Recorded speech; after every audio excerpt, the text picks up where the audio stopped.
இது வியாழக்கிழமை வீடியோ எடுத்தேன் இல்லையா, அதோடைய பார்ட் 2.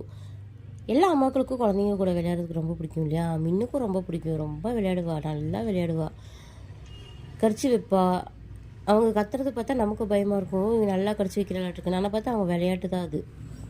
இன்றைக்கி ஈவினிங் ஒரு 8 o'clock மேலே வந்து 2 பேர்த்தையும் தூக்கிட்டு போகிறேன் அப்படின்னு சொல்லி அவங்க வீட்டிலேருந்து சொல்லியிருக்காங்க, மூத்தவனையும் அந்த கலனையும்.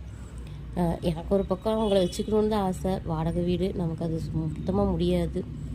இன்னொன்று, நம்ம அவங்களுக்கு கொடுத்தாச்சு, அது வந்து இப்போ அவங்க வீட்டு சொத்தாயிடுச்சு. அவங்க சொத்தை நம்ம கேட்கறதுல நியாயமே இல்லை. அவங்க கொஞ்ச நாள் வச்சு பாருங்கள் அப்படின்னு சொல்லி கொடுத்தாங்க, நல்லபடியாக நம்ம பார்த்து அவங்களுக்கு திருப்பி கொடுத்தாச்சு. வரும்போது 2 பேர் இருந்ததுக்கும் இப்போ இருந்ததுக்கும் எனக்கு கொஞ்சம் மனசு திருப்தியாக இருந்தது. ஏன்னா நான் நல்லா பார்த்து அனுப்பியிருக்கேன். இதே மாதிரி அவங்க மெயின்டைன் பண்ணிட்டாங்க அப்படின்னா அவங்க மூத்தவெல்லாம் நல்லா குரோத் ஆகிடுவான். நான் அவங்களுக்கு ஃபோன் பண்ணியும் சொல்லிட்டேன், ஃபுட்டெல்லாம் நல்லா சாப்பிட்றாங்க, நீங்கள் வந்து அவங்களுக்கு ஃபுட்டு கொஞ்சம் நிறைய வச்சுருங்க, பசிக்கும்போது அவங்களே வந்து சாப்பிட்டுக்குவாங்க அப்படின்னு. அவங்க ஃபுட்டு வைக்கிறதுல எந்த குறையும் இல்லை. இருந்தாலும் ஏதோ ஒரு ஏக்கம், அவங்க இழைச்சிட்டாங்க, இனி நல்லா இருப்பாங்க.